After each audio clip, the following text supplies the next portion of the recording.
Hello बच्चों।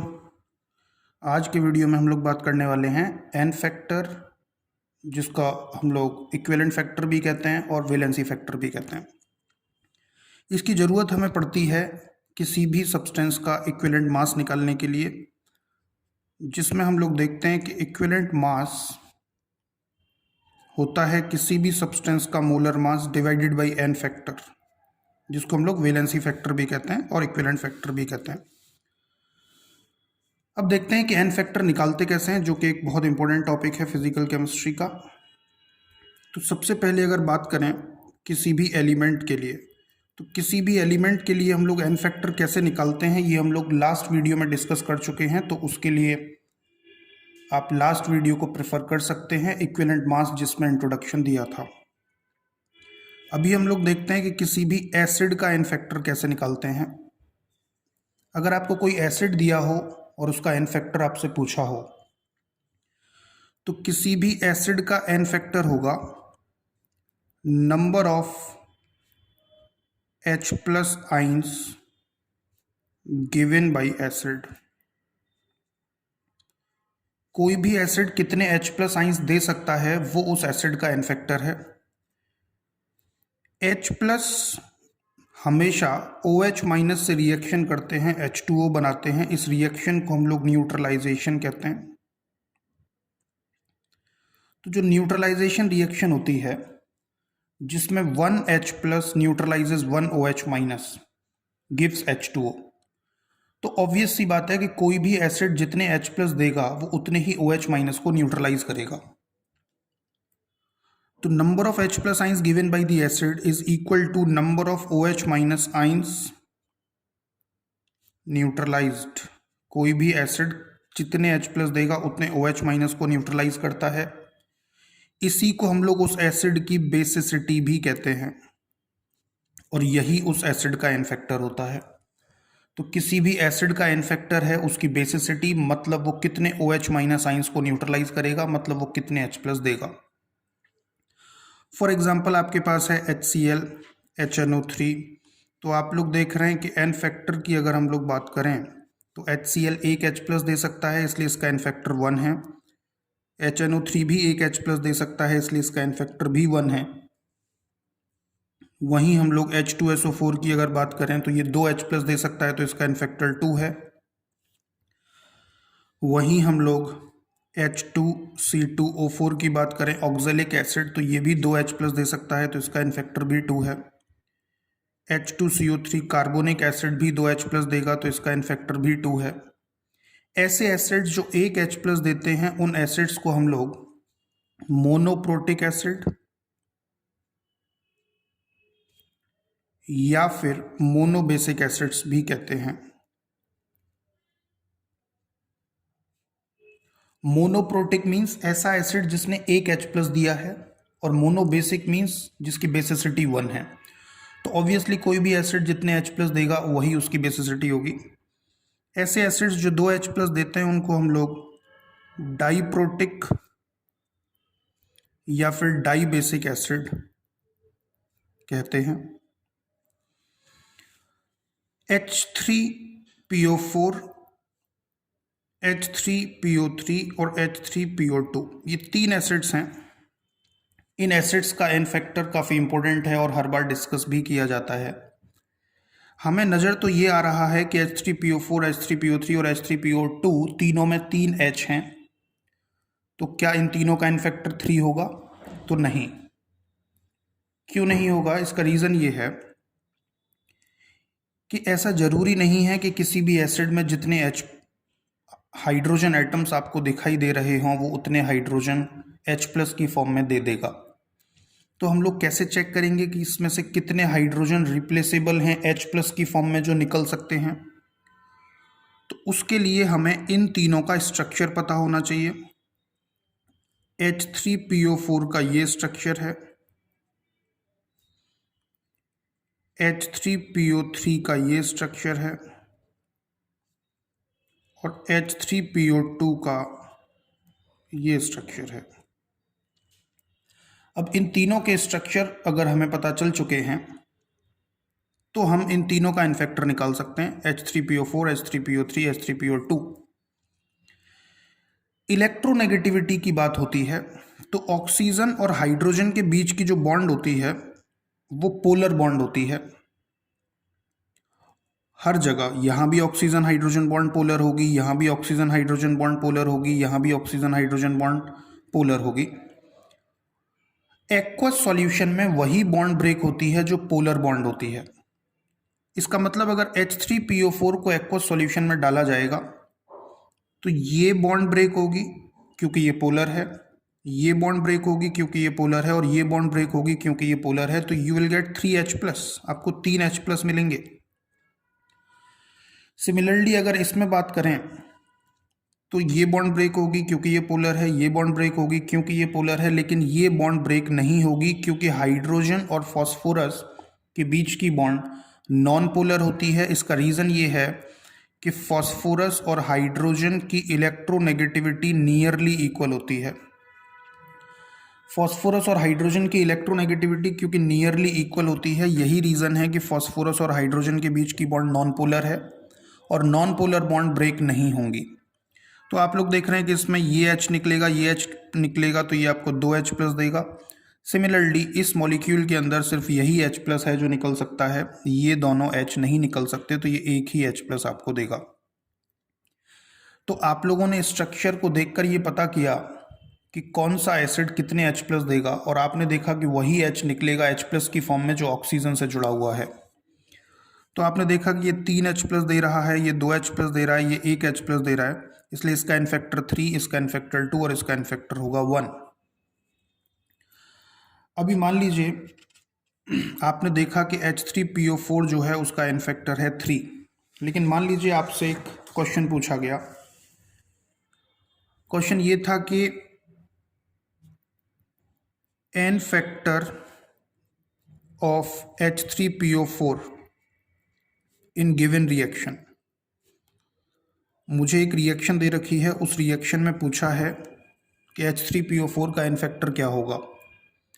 Reaction है H3PO4 + 2NaOH gives Na2HPO4 + 2H2O। ये रिएक्शन है। इस रिएक्शन में मुझे पूछा गया है कि H3PO4 का एन फैक्टर क्या है। तो ध्यान दीजिए, H3PO4 एक एसिड है जो कि NaOH जो कि बेस होता है उसको न्यूट्रलाइज कर रहा है और खुद बना रहा है ये सॉल्ट Na2HPO4। तो आप लोग क्या देख रहे हैं कि H3PO4 2NaOH को न्यूट्रलाइज कर रहा है, मतलब 2OH- को न्यूट्रलाइज कर रहा है। एक H3PO4 2OH- को न्यूट्रलाइज कर रहा है, और कोई भी एसिड कितने OH- को न्यूट्रलाइज करता है वही उसका एन फैक्टर होता है। तो मैं बोलूँगा कि इस रिएक्शन में H3PO4 का एन फैक्टर 2 है, मतलब बेसिसिटी 2 है, because it is neutralising 2OH- ions. तो अभी अभी आपने पीछे क्या देखा था कि H3PO4 का एन फैक्टर 3 था, क्योंकि ये 3H+ दे सकता है, but n factor reaction dependent भी होता है। जैसे आपने देखा कि यहाँ इस रिएक्शन के अंदर H3PO4 का एन फैक्टर सिर्फ 2 है। सिमिलरली मान लीजिए आपको रिएक्शन देता H3PO4 + NaOH gives NaH2PO4 + H2O। तो इस रिएक्शन में आप लोग देख रहे हैं कि एसिड बेस से रिएक्शन करके सॉल्ट बना रहा है, और आप लोग देख रहे हैं कि ये एसिड सिर्फ एक ही OH- को न्यूट्रलाइज कर रहा है फ्रॉम NaOH। इसका मतलब H3PO4 का जो एन फैक्टर होगा इस रिएक्शन में वो 1 होगा। सिमिलरली मान लीजिए आपसे पूछा गया H3PO4 + 3NaOH gives Na3PO4 + 3H2O, और आपसे कहा गया कि बताइए इस रिएक्शन में इसका एन फैक्टर क्या है। तो ये एसिड है जो 3NaOH मतलब 3OH- को न्यूट्रलाइज कर रहा है, तो मैं बोलूँगा इस रिएक्शन में H3PO4 का एन फैक्टर है 3।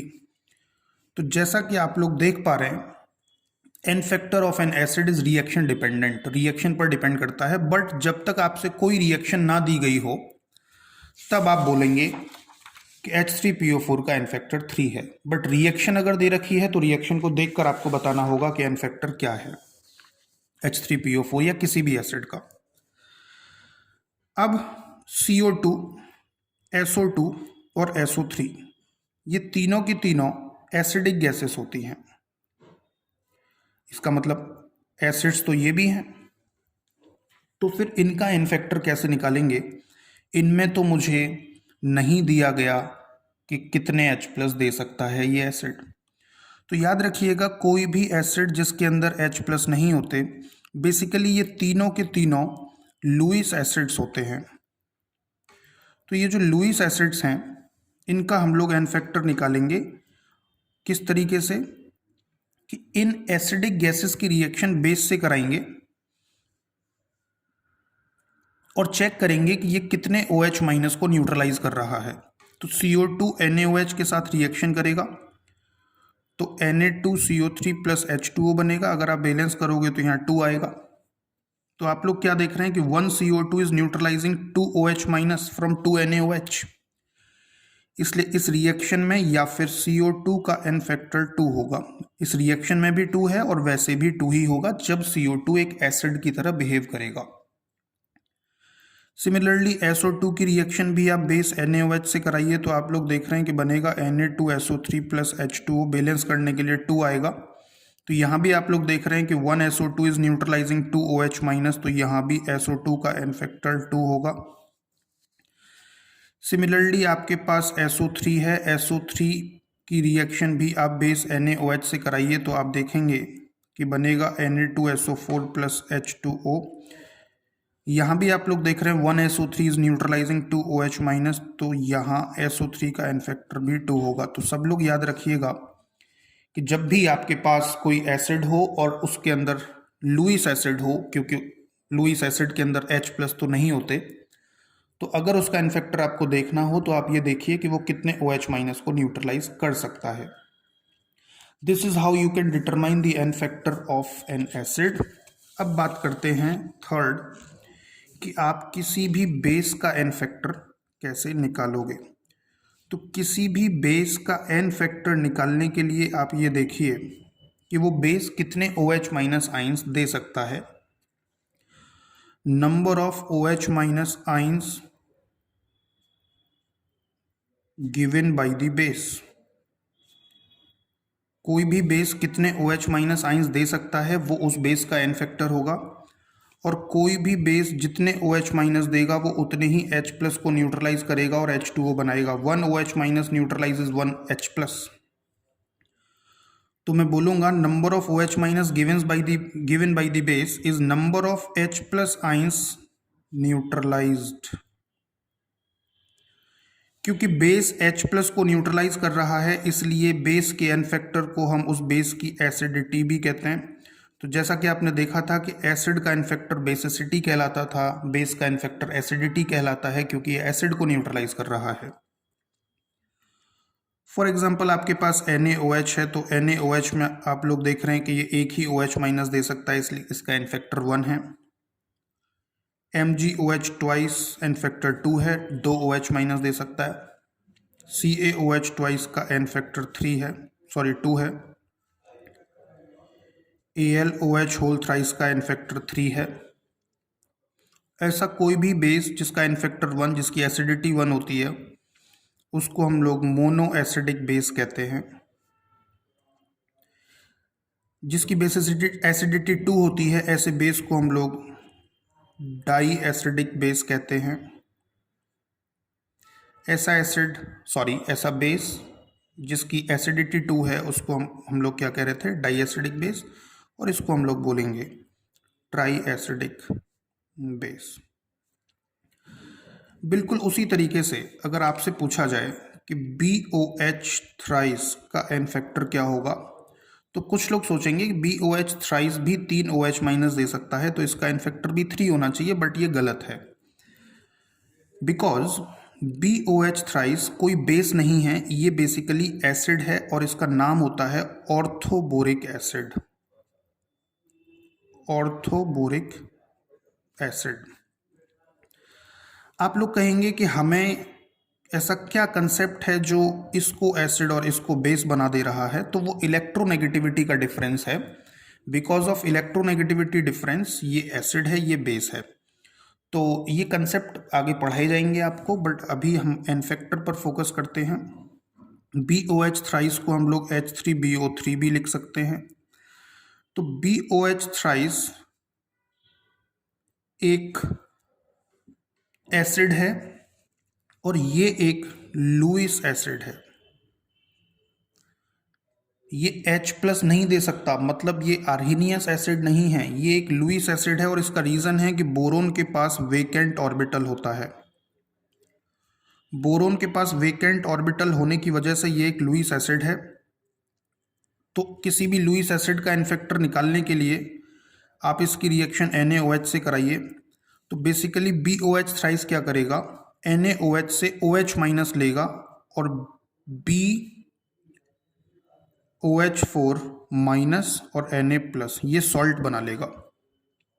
इसको NaBOH4 ऐसे भी लिख सकते हैं, और ये कॉम्प्लेक्स सॉल्ट है तो इसको हम ऐसे भी लिख सकते हैं। तो आप लोग क्या देख रहे हैं कि आपका ये जो लुईस एसिड है वो सिर्फ एक OH माइनस से रिएक्शन कर रहा है, इसलिए BOH थ्राइस का N फैक्टर 1 होता है, ना कि 3। याद रखिएगा इस बात को। अमोनिया, अमोनिया एक बेस है, बेसिक गैस होती है, लेकिन इसके अंदर OH माइनस तो है नहीं। और अमोनिया एक लुईस बेस होता है। तो अगर अमोनिया का एन फैक्टर निकालने की बात होगी तो आप इसकी रिएक्शन किसी एसिड से कराइए। किसी भी बेस की रिएक्शन एसिड से कराते हैं और देखते हैं कि वो कितने H प्लस को न्यूट्रलाइज करेगा। तो बनेगा सॉल्ट NH4Cl। इस रिएक्शन में आप लोग देख रहे हैं कि अमोनिया एक H प्लस को न्यूट्रलाइज कर रहा है, तो मैं बोलूँगा कि अमोनिया का एन फैक्टर है 1। इस तरीके से आप किसी भी बेस का एन फैक्टर निकाल सकते हैं। फोर्थ हम लोग बात करते हैं कि किसी भी सॉल्ट का एन फैक्टर कैसे निकालेंगे। तो ध्यान दीजिए, जितने भी सॉल्ट्स होते हैं वो सारे के सारे आयनिक कंपाउंड्स होते हैं। जितने भी सॉल्ट्स हैं वो सारे के सारे आयनिक कंपाउंड्स होते हैं। इसका मतलब उस कंपाउंड के अंदर कैटाइंस भी होंगे और एनाइंस भी होंगे। कैटाइंस पर पॉजिटिव चार्ज, एनाइंस पर नेगेटिव चार्ज होगा। लेकिन सॉल्ट के ऊपर टोटल चार्ज 0 होगा, क्योंकि जितना पॉजिटिव चार्ज होगा उतना ही नेगेटिव चार्ज होगा। तो किसी भी सॉल्ट का एन फैक्टर होता है टोटल पॉजिटिव या फिर नेगेटिव चार्ज। उसका मैग्नीट्यूड देखना है आपको कि किसी भी सॉल्ट पर टोटल पॉजिटिव या फिर टोटल नेगेटिव चार्ज कितना है, वही उस सॉल्ट का एन फैक्टर है। जैसे NaCl, तो NaCl में आप लोग देख रहे हैं Na प्लस Cl माइनस, तो 1 होगा इसका एन फैक्टर, क्योंकि एक +1 चार्ज है और -1 चार्ज है। सिमिलरली CaCl2 की अगर बात करें तो Ca2 प्लस और 2Cl माइनस, तो इसका एन फैक्टर 2 होगा। वहीं हम लोग बात करें Al2SO4 थ्राइस, ये भी एक सॉल्ट है। Al2SO4 थ्राइस को अगर आप ब्रेक करते हो तो आपको मिलेगा Al3 प्लस और SO4 2 माइनस। Al3 प्लस हैं 2, SO4 2 माइनस हैं 3। तो टोटल प्लस चार्ज है +6, टोटल माइनस चार्ज है -6, तो इसका एन फैक्टर हो गया 6। ऐसे ही Mg3PO4 ट्वाइस को आप ब्रेक कर लीजिए तो आपको Mg2 प्लस मिलेगा, PO4 3 माइनस मिलेगा।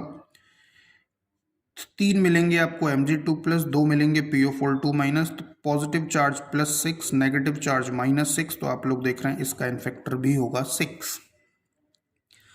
लेकिन अगर आपके पास, ये तो सिंपल सॉल्ट्स हैं, लेकिन अगर आपके पास कोई डबल सॉल्ट है, डबल सॉल्ट्स वो होते हैं जिनके अंदर एक से ज़्यादा सॉल्ट प्रेजेंट होते हैं, जो मिक्स्ड सॉल्ट होता है। जैसे आपसे कहा गया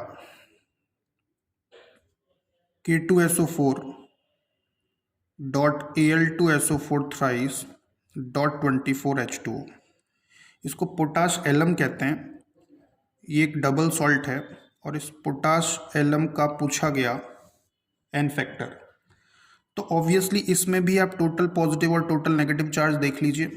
जिसमें H2O का कोई रोल नहीं होगा क्योंकि H2O एक कोवलेंट मॉलिक्यूल है, इसको हटा दीजिए। तो इसके अंदर देखिए K प्लस हैं, Al3 प्लस हैं और SO4 2 माइनस हैं। K प्लस हैं 2, Al3 प्लस हैं 2 और SO4 2 माइनस हैं 3 + 1 4। टोटल पॉजिटिव चार्ज आप लोग देख रहे हैं +3 × 2 +6 +1 × 2 +2, तो +2 और +6 हो गया +8। 4 × -2 -8, तो आप लोग देख रहे हैं कि इसके पास +8 और -8 चार्ज है, तो इसका एन फैक्टर होगा 8। इस तरीके से आप किसी भी सॉल्ट का एन फैक्टर निकाल सकते हैं। और लास्ट, अगर किसी आयन का एन फैक्टर निकालना है तो आप जानते हैं कि आयन होता है जिस पर चार्ज होता है, तो किसी भी आयन का एन फैक्टर होता है उस आयन पर चार्ज कितना है, आइदर पॉजिटिव और नेगेटिव। जैसे SO4 2 माइनस का एन फैक्टर हो गया 2 क्योंकि इस पर -2 चार्ज है। PO4 3 माइनस का एन फैक्टर हो जाएगा 3 क्योंकि इस पर -3 चार्ज है। Al3 प्लस का एन फैक्टर भी हो जाएगा 3 क्योंकि इस पर +3 चार्ज है। इस तरीके से आप किसी भी आयन का एन फैक्टर निकाल सकते हैं। अभी किसी भी ऑक्सीडाइजिंग एजेंट या रिड्यूसिंग एजेंट का एन फैक्टर कैसे निकालते हैं वो हम लोग बात करेंगे नेक्स्ट वीडियो में। तो आज के लिए इतना ही। Thank you.